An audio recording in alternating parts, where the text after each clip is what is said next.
titled Greenland. Spoilers ahead. Watch out and take care. We see construction work being done on top of a massive building. Two men are talking about some delays. The one that's frustrated with the situation is the boss, John. Moments later, he's driving his car, listening to the radio about an interstellar comet that will fly by close to Earth. He arrives at a suburban neighborhood and walks up to a house, reluctant to go in. He enters a room where a woman is seen on a treadmill. That's Ally, his wife. They have an awkward conversation surrounding their child, Nathan, and his upcoming birthday party. The son arrives and is excited to see him. They go to his room and talk about a drawing he made of the coming comet, named Clark. As they're laying on the bed, it's revealed that the boy is a diabetic. They talk about John's separation from his mom. Later, the three of them are in a living room listening to the news about the comet. The interstellar body is moving fast toward Earth and is made up of many pieces of ice trailing behind it. That night, he's seen moving back in the house, taking a guest room. The next morning, a dad is listening to the news about the comet again. They're saying that pieces of the comet will fall on Earth, but that there's no reason to worry. While he's cleaning the grill for the upcoming party, Ally walks in and tells him that he needs to go to the store to pick up a few things. He takes his son with him, and while still at the parking lot, everyone is looking up at the sky. They see the comet approaching. Inside the store, as they are shopping, John gets a presidential alert on his phone and then an automated call. No one else in the store is getting the same alert.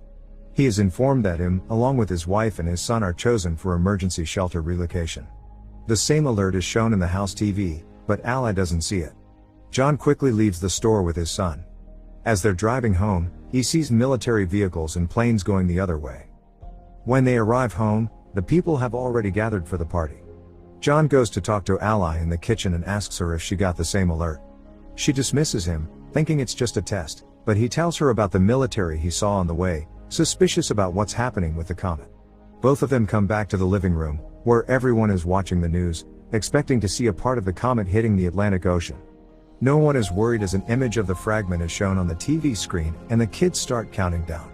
When they reach to one, waiting to see the splash in the ocean, nothing happens for a moment. There's a little earthquake and John walks out of the house. He sees a flock of birds flying away, when suddenly a massive shockwave hits him over, felt inside the house as well. He comes back in and everyone is scared, still listening to the news. The newscaster announces that the piece has impacted a city in Florida with a shockwave that was felt for thousands of miles. The city was completely destroyed. As an orbital shot of the comet hitting is being shown on the news, the people wonder if more pieces will hit the planet. John gets another presidential alert. The call plays on both his phone and the TV, so everyone can see what the message says. None of the others are getting the same message, which states that John can't take anyone else to the shelter, except his family. He gets a security code to enter the plane on his phone. The others leave in a panic.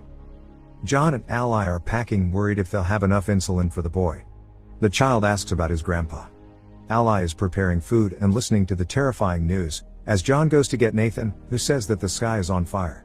Pulling out of the driveway, they see that none of their friends got the same call. One of them tells the family that the news is reporting that a huge piece of the comet, called Planet Killer, will hit the Earth in 2 days. As they are leaving, another neighbor runs to them, begging to take their daughter. John refuses and they drive off, arguing in the car that even if they did take her, she might have been turned away at the airbase. Later, as they are driving, people are seen already looting the stores. Suddenly, they drive up to a massive traffic jam on the highway and John goes the other way, taking a side road. They're listening to the news on the radio, saying that there have been more impacts than others are expected, which might take out entire cities or even cause an extinction-level event. They arrive at the airbase, being guarded by the military. People are gathered around the doors because they're not being allowed in. The family pushes through the crowd and is allowed entrance with the barcode they received. Once inside, they are given wristbands for personal identification and are told to move all their things into one smaller bag. Suddenly, they realize the insulin for Nathan is gone and John goes to take it from the car. Ally goes to tell the soldiers about her husband, but tells them about the boy's diabetes and causes a problem. She's taken to a superior officer that informs her that someone with a chronic condition can't be on the plane. Ally tries to reason with her, but she gets turned down. She and her son get escorted out of the base. Meanwhile, John comes back and is headed toward the planes looking for them, unaware of what is happening. John boards one of the planes that's about to take off and tries to reach Ally, but can't. One of the passengers there sees the insulin and tells him about the rules regarding chronic illnesses. John panics and asks to leave the plane. Suddenly, The base gets breached and the people start shooting toward the military. The plane that John was existing has a fuel leak, so he tells everyone to get out and runs away. The plane explodes and causes a chain reaction. John finds out about his family being rejected, as the two of them are already back at the car. Nathan is already low on insulin. The chaos in front of the base continues, so John takes a while to get back at the car too. Once there, he finds a message from Ally that she's taking Nathan to her dad's place, so John goes after them. On the road there, Ally and the boy get to a pharmacy. She checks his blood sugar and they go to find insulin for him. Suddenly a gang walks inside and starts shooting, killing people all around. They manage to escape and get into a car with some people that will take them part of the way to her dad's. The couple Ally is riding with start acting strangely very fast. Eventually, they throw her out the car, take her wristband and drive off with her son, leaving her stranded on the highway. Meanwhile, John is lucky enough to find a ride up north as well.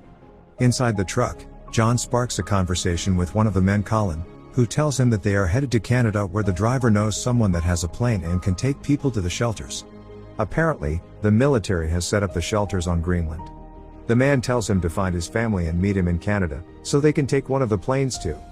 Another one of the people in the truck eyes John's wristband and demands that John gives it to him, but when he refuses, a huge fight unfolds. The fighting causes the truck to swirl and crash, throwing the people from the back out. The fight continues regardless and John ends up killing the guy. Colin dies in the crash. In the meantime, Ally gets another ride toward the base where the people that took Nathan are headed.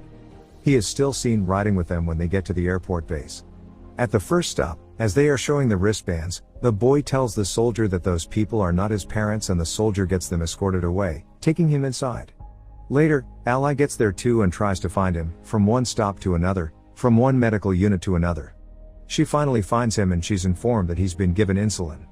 The nurse says she'll help Ally find a military transport to her father's city and that she will stock her with medicine for Nathan. John breaks into a house for some water and food. He checks the news immediately, only to see that the main impact is expected in just under 24 hours. He finds keys to the family's car and takes it, getting to Ally's dad fast. He finds him playing cards with his buddies, asking about his daughter. They decide to put their differences aside and work together to find her and Nathan. Meanwhile, the two of them arrive at a gas station and call the house. John and her father go to pick them up and the family is finally back together. All of them get back to the house and see that the information John got about the shelters was true. He convinces Ally that they should go to Canada and try their luck, so they prepare for the journey there. Unfortunately, they can't convince Ally's father to join them.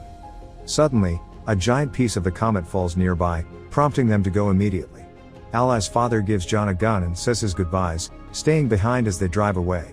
John and Ally reconnect during the drive, promising to stay together. They stop for a blockade along the road, when debris from the comet starts falling all around them. John drives out from the line of cars, but the fragments are falling everywhere.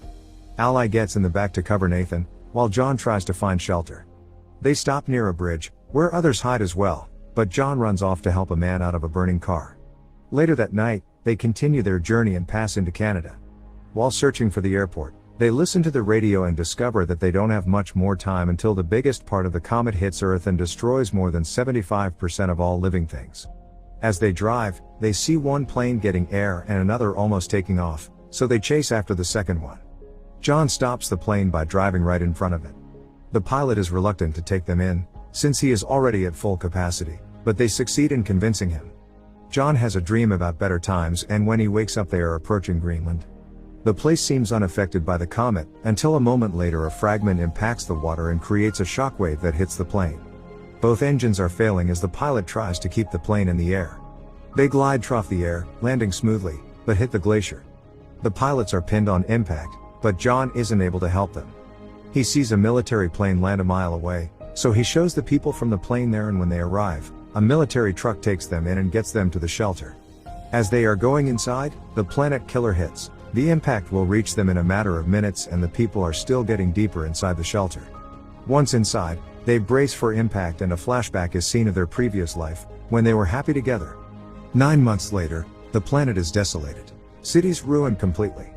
A radio signal is searching for survivors and establishes a connection, informing the receiving end that the dust has settled and there is no radiation. The hatches of the shelter open and reveal that the family is still alive, facing the ruin of the planet.